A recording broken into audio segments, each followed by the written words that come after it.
এটা একটা চমৎকার সুযোগ অপরাধীদের জন্য।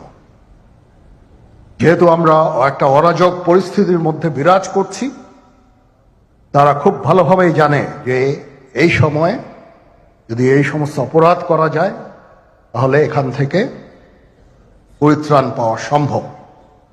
সেই কারণে এই অপরাধগুলো হচ্ছে।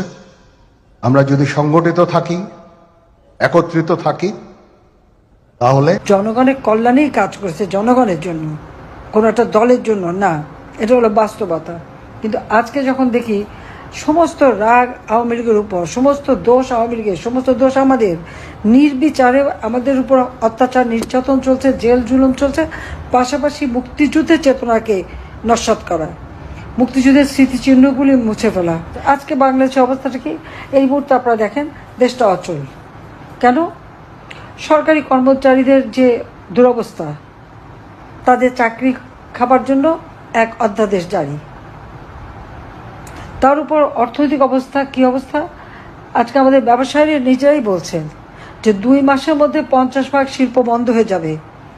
ইতিমধ্যে প্রায় 1100 শিল্প কলকারখানা বন্ধ, একে একে গার্মেন্টস বন্ধ, শ্রমিকরা চাকরি হারিয়ে তারা কোথায়? মেয়েরা ঘরে ফিরে যাচ্ছে কাঁদতে কাঁদতে। আজকে